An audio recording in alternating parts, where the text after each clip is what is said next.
Hello students, तो देखिए question में हमें बताया गया है कि एक डायगोनल बीडी है पैरेललोग्राम एबीसीडी का। तो एबीसीडी पैरेललोग्राम बनाता हूँ। अब बीडी उसका एक डायगोनल है, तो चलिए डायगोनल भी बना लेते हैं इसका।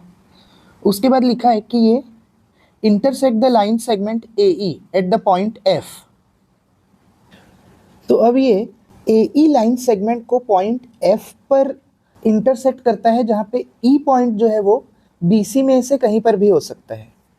तो मतलब देखिए ऐसा कुछ केस आएगा, ऐसा मतलब ये पॉइंट मान लेते हैं अपन ई है, और ये जो कट कर रहा है ए लाइन जो कट कर रही है पॉइंट वो एफ है। तो ये डायग्राम बनेगा सबसे पहले। तो अब हमें प्रूफ करना है कि D F into E F is equal to F B into F A. देखिए डी एफ और एफ ए एक साथ आ रहे हैं, यानी कि ये ट्राइंगल, ये वाला ट्राइंगल, और वैसे ही अगर आप देखोगे तो ई एफ और एफ बी यानी कि ये वाला ट्राइंगल भी साथ में आ रहे हैं। तो हमें इन दोनों ट्राइंगल को सिमिलर प्रूफ करना है, तो इससे आंसर अपना निकल जाएगा। देखिए कैसे करता हूँ मैं, इन दो ट्राइंगल्स को ले रहा हूँ, देखना।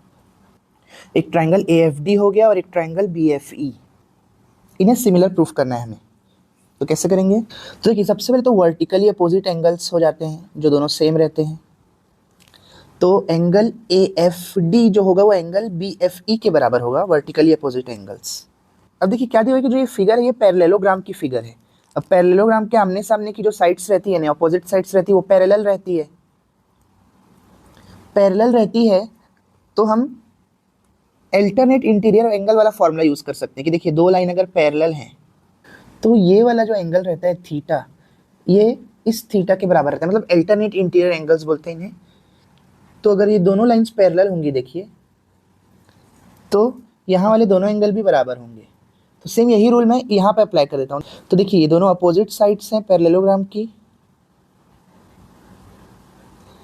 तो ये वाला एंगल देखिए, ये कौन सा एंगल, डी पर जो एंगल रहेगा वो एंगल बी के बराबर होगा। तो क्या लिख सकता हूँ मैं, angle A D F is equal to angle E B F.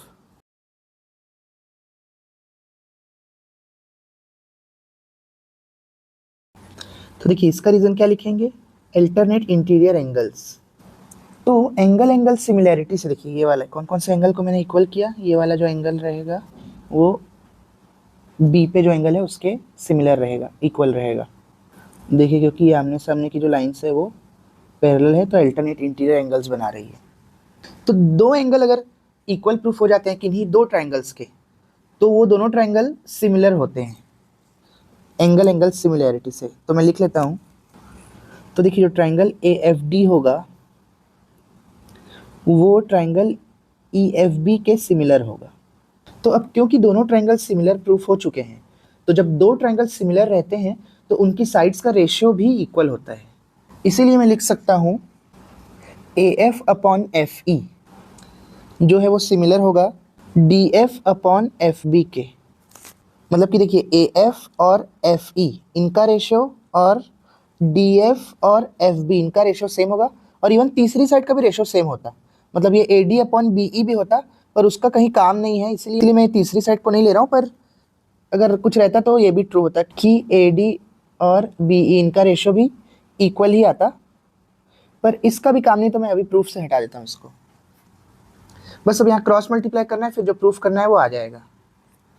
तो ए एफ के साथ देखिए एफ बी आ रहा है, और डी एफ के साथ एफ ई अगर क्रॉस मल्टीप्लाई कर दूं तो अब देखिए ई एफ बोलो या एफ ई बोलो एक ही मतलब है, तो वो यही लिखा है एक्चुअल में, एफ ई लिखा है तो वो ई एफ के बराबर है। तो जो प्रूफ करना था उसके टर्म्स में मैं लिख देता हूँ F A into F B is equal to D F into E F. तो ये अपना प्रूफ हो गया सिर्फ दो ट्राइंगल को सिमिलर प्रूफ करने से। तो अगर आपको वीडियो अच्छा लगा हो और समझ में आया हो तो वीडियो को लाइक और चैनल को सब्सक्राइब ज़रूर करें। Thank you.